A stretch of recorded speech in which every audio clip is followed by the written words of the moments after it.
We're here at the beautiful Randjiesfontein training establishment, North Rand, Gauteng, and it is my job to try and give you a balanced approach as to the horses that will participate in this year's Vodacom Durban July. And it's interesting to note that the last 4 winners of the Vodacom Durban July have come out of Summerveld, and I refer to the Mike Bass trained Marinaresco, rather Candice Bass Robinson, let's get that straight, the Conglomerate, also a horse by the name of Legislate, and a horse called Power King.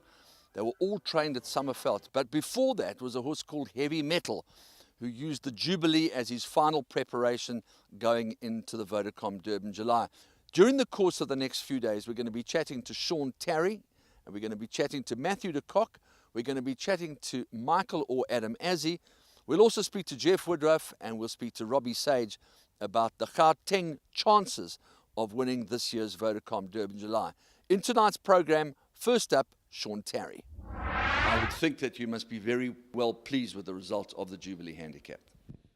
Yes, obviously we would have been excited if it went our way. Went down photo finish and didn't get the verdict, but well done to the winners.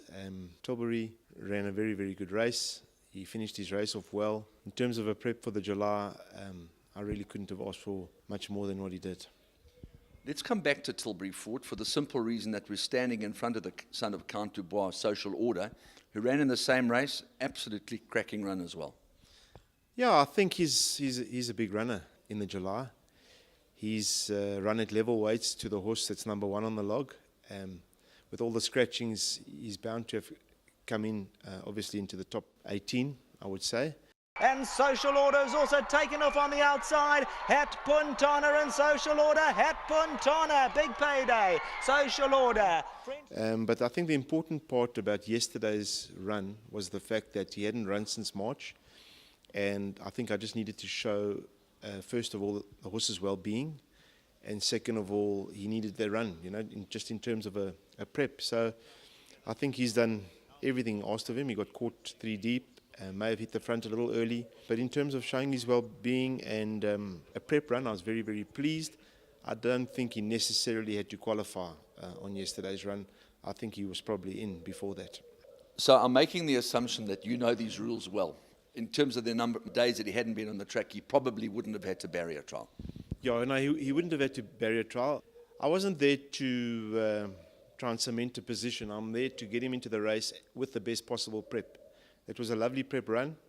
I'm very well pleased, and yeah, I have to leave it there. Second place is Coral Fever. Wind Chill all the while's going about her business. Then comes Abashiri. Finschatten was next. Now Coral Fever makes his presence felt from Fort Ember. Wind Chill, Abashiri and Social Order, but Coral Fever is carrying too many guns, and Coral Fever won.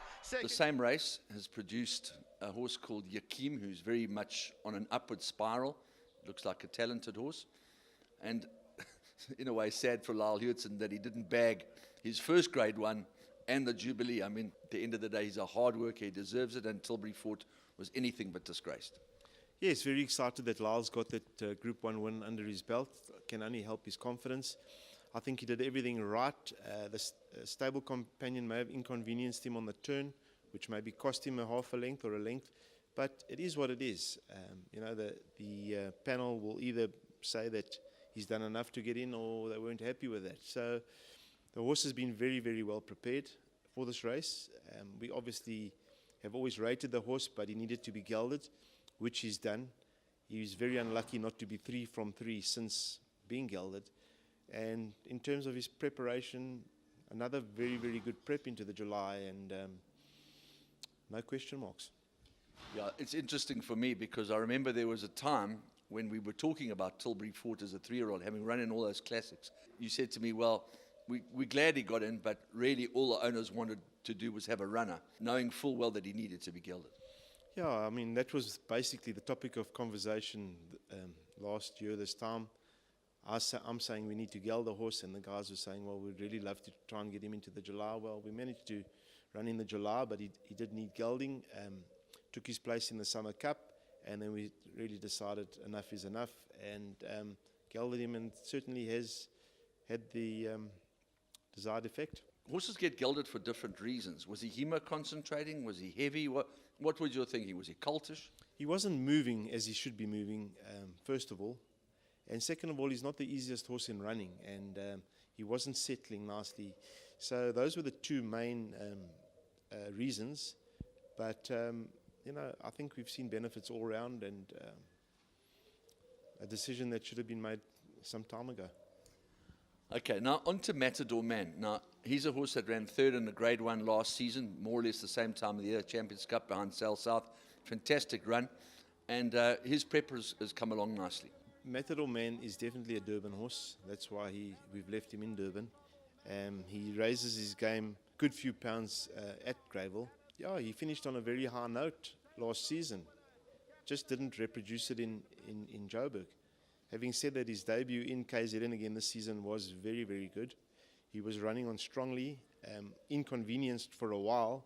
I think maybe would have had a say in the finish, but had done enough as a prep run, and it's come along the right way. He's had a gallop this morning. He will have another gallop or two going into the race. Everything's gone as expected. Matador Man needs some running room. Dark Moon Rising's on the outside. Coming to the last 200 now. Crowd pleaser. And here's Elusive Silver with a big run. Elusive Silver hits the front over the last 100 meters. Dark Moon Rising's a runner on the outside. Elusive Silver's clinging on. And Elusive Silver has won it. Second, Dark Moon Rising. It's close. And then the Sansui Summer Cup winner, Liege. He's got everything going for him. He just hasn't had the right race to prep him for. Well, I think it's public knowledge at this stage that Liege was not supposed to run on Sunday. He was supposed to run on Saturday. Quite ironic that a horse could run on Sunday in one province and yet not able to run in another province the day before. But having said that, we understand the rules. We may not agree with them. I made the mistake of assuming that a Group 1 horse from out of town, where was he going to barrier trial? And obviously we are trying to encourage national competition in these Group 1s, and I made an assumption. I was wrong. We had to then find a alternative plan, drawn poorly in a 1400, which is way too short for him, in the winter going. He's a horse that likes to run up handy. We could never ever try and make use of him from the poor draw. However, what did the race serve? It only served that we don't have to barrier trial. So that barrier trial story is out the way for the July, and he'll be prepared accordingly. A little bit slow on the uptake, Mr. Bond, but I've managed to get the gist of this whole thing, that Liege was actually supposed to run in the Rising Sun Gold Challenge. He had a good draw. It's a classic prep. Classic prep, and bearing in mind that we're at the coast and we are 200 meters extra in a small field, which would have made a difference for him, not having to be as far back as he was. But the bottom line is you're changing a whole lot of things in terms of preparation. But as I said, we were bound. I couldn't go fresh into the race. I had to run him in a race that I didn't really want to run him, but it was the last opportunity, and we've run him. So we are now legit. I think it's quite interesting, really, when you think about the barrier trial situation, where you would have to take him all the way to Durban to barrier trial in order to make him eligible. And then what do? Do you bring him back? Do you leave him there? Yeah, what's the formula? I mean, what is the formula? So now what's ideal? Do we take him down a month before, which would never have suited our plans, and barrier trial him and bring him back? Or do you go down and barrier trial him a week before, like I've done with bulleting home? I don't have the formula, because I don't think too many people have done it. I don't think too many people have thought about doing it. So, yeah, I don't have the answer. I know I'm a professional, but I don't have that answer in what the ideal timing is and how we should go about it in future.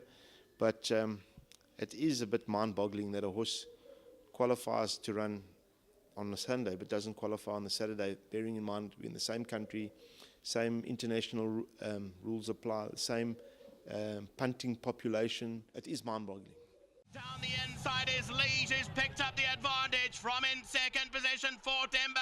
On the outside of those is Girl on the Run, Coral Fever, further back to Master Switch, and behind those, they've got 100 to go. Liege is in front. On the outside, Coral Fever, then Fort Ember, but it's Liege in the Gauteng Sansui Summer Cup has won it. One of the conditions of the Vodacom Durban July are public gallops. It's a big deal in Natal. Sticky buns and coffee, everybody loves going there. Sometimes there are more people at the gallops than there are at regular race meetings. I don't know why, but it's great fun. This means that your horses that are in that province will gallop at Greyville. That's my assumption, a horse like Matador Man. The rest of them will have to gallop here at Randkiesfontein, as we've done in the past with Al Sahem, etc., etc. What have you laid out in terms of the plan and when you will gallop those horses? Yes, well, I think you have to gallop, obviously, it's part of the conditions, and they normally want to show those races.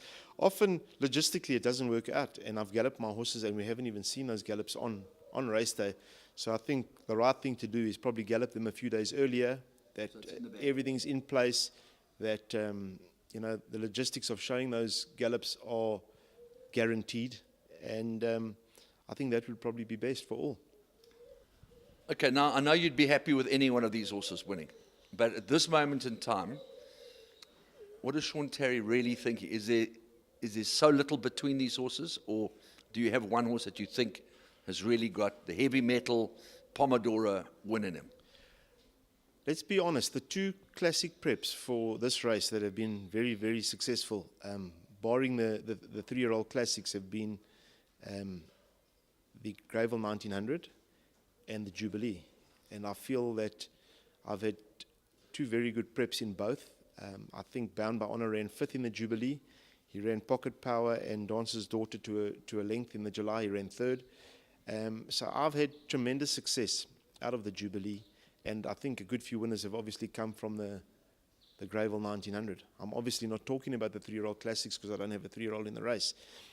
But I think I've got it well covered in that I've got, from those two races alone, 3 horses that come in with a really low weight, older horses that have trialled very well. So I think we've got it covered.